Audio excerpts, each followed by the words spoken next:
That's why you're supposed to wear a mask. Hey everybody, today we're gonna be doing an easy DIY project. I would say it's easy. I mean, it was easy to me, but it does take a long time. It's a long process. But we're making a DIY pallet bed for your bedroom, and I decided to do this because I thought I've been seeing so many Pinterest ads and so many Pinterest pictures of this is the perfect bed frame for your boho chic room or your boho farmhouse room, whatever, because it's wood. So wood makes a good touch to a room. So anyway, so I am so obsessed with this look. I've had so many Pinterest ideas that have contributed to this room, and I'm so excited to start decorating it and showing you guys how it looks. I don't know, it's my baby, so I'm obsessed with it. As you can tell, it's really dirty. So I just want to wipe it down. This is going to be the back side. And then this is where the actual bed will lay on top. I'm thinking I might just wipe it down after I do it, after I sand it down. I'm not sure what I want to do. I'll just do it for a second just to see how it goes.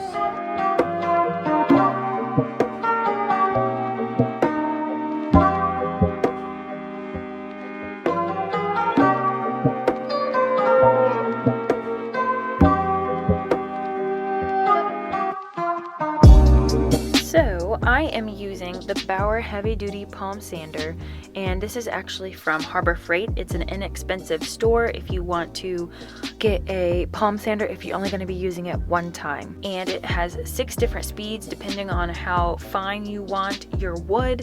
So I just went from a 3-speed just to start out.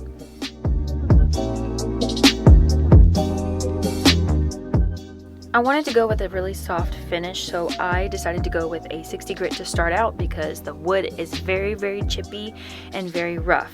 And then I went in with the 80 grit just to get a softer look so that it would be easier to apply the paint on when I'm ready to do it. Also, I took my 60 grit pad that I was done with. You can see it's very, very raggedy on the edges. I just went in and did the sides because my sander couldn't reach in the middle.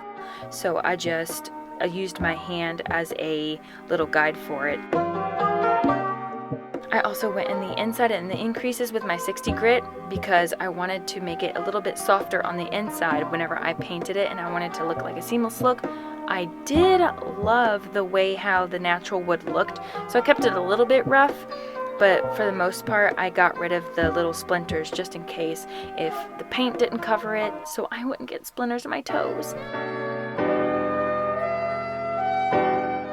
And I'm doing the same thing on day 2 with 150 grit, and you just keep doing that and going up with the grits just so it can get softer. By the way, I will link everything in the description below so you can see all the products I used. Now this palette, oh my goodness, this palette was the worst because it had so many splinters in it, and I just had to work really, really hard to get out all of the little splinters in it. So I just pulled some off and I just kept sanding it down over and over and over again. I think I used 3 pads of the 60 grit on this one. You can see that I'm going on the inside of the palette just to let you know so that no fraying or no splinters may pop out at the top. So I just wanted it all around to be smooth.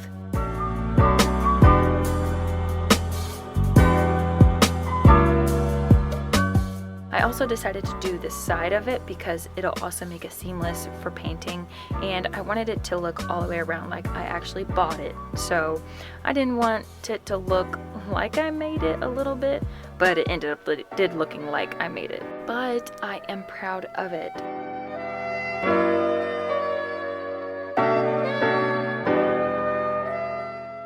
Painting was really easy. I just got white paint and that already had primer in it, and I painted on it.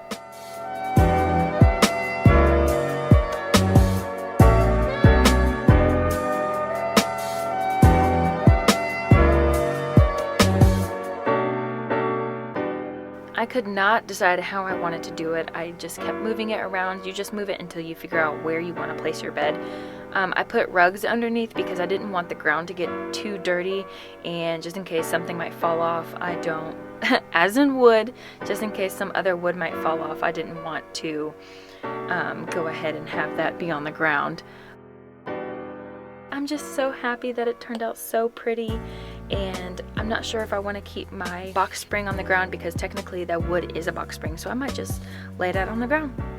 So thank you guys for watching, and let me know in the comments your favorite part of this, or if you have done your own DIY pallet bed. Definitely give me a thumbs up, and I'll see you guys next time. Bye.